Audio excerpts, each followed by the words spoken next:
जय माता दी। हैप्पी अष्टमी। तो मैंने मॉर्निंग उठते ही पहले तो क्लीनिंग की। अर्शु और उसके पापा दोनों सो रहे थे और फिर अपनी कुर्ती प्रेस की और नहा के कुकर को रख दिया गैस के ऊपर चने बॉईल होने के लिए और मैं चली गई रेडी होने के लिए।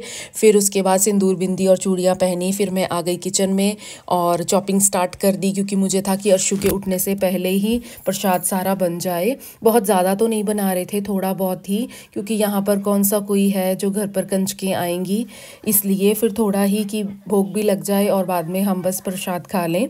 फिर पैन में रख दिया तेल, लगा दिया जीरे का तड़का और साथ में अदरक, साथ में टमाटर डाले और मसाले सारे ऐड कर दिए और अच्छे से भून लिया। इतने में हस्बैंड भी उठ गए थे और वो भी चले गए नहा के फूल लेने के लिए।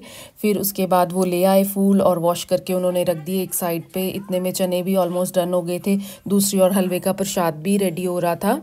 और फिर मैंने ढक दिया चने को और उसके अंदर लास्ट में हरा धनिया और हरी मिर्च ऐड कर दी। पूरियों का आटा भी मैंने गूँथ के रख लिया था सूजी के साथ। इससे क्या होता है ना, ये बड़ी ही अच्छी बनती हैं, क्रिस्पी सी, और ऐसे ही फूली रहती है, चाहे 1 घंटा भी रख लो इसे, ऐसे ही फूली रहेंगी। बहुत ही अच्छी गर्मा गर्म पूड़ियाँ रेडी हो गई। फिर माता रानी की प्लेट लगाई मैंने और मंदिर में रखा भोग। फिर हस्बैंड ने तोड़ा नारियल, और नारियल भी थैंक गॉड इतना अच्छा निकल गया, नहीं तो बहुत टाइम से ख़राब ही निकलता है क्योंकि बहुत टाइम से पहले ही आके रखे होते हैं मार्केट में, न जाने कब से। और ये इस हस्बैंड ने बोला था कि मैं पता नहीं कौन सी नई मार्केट से लेके आया हूँ, होपफुली ये अच्छा ही होगा, और बिल्कुल सही निकला। इतने में अर्शु भी उठ के आ गया, उसे लग रहा था कुछ है घर में, हैप्पी हैप्पी बोल रहा था बार बार।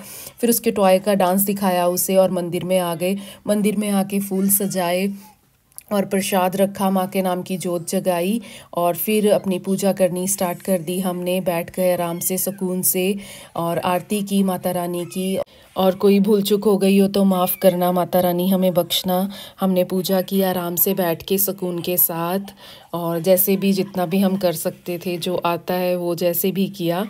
और फिर उसके बाद अर्शु भी हमारे पास ही था, बार बार आ रहा था। फिर अर्शु के पापा को और अर्शु को तिलक लगाया और मैंने अपनी मांग में सिंदूर भर लिया।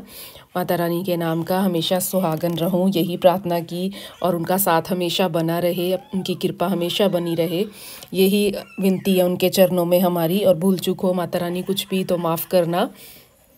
और फिर हमने किया प्रसाद अपना, खाया आराम से बैठ के बाहर नीचे, और अर्शु को भी खिलाया। अर्शु को तो चाहिए थी किशमिश, उसको मीठा भी नहीं चाहिए था, पहले किशमिश ही चाहिए थी उसे। और फिर हमने सब तीनों ने बैठ के प्रसाद खाया और माता रानी का बहुत बहुत शुक्रिया किया। उनकी कृपा से यहाँ पर भी हम मना पा रहे हैं, चाहे थोड़ा है जैसे भी है, बट बहुत अच्छा है सब कुछ। So thank you so much, bye.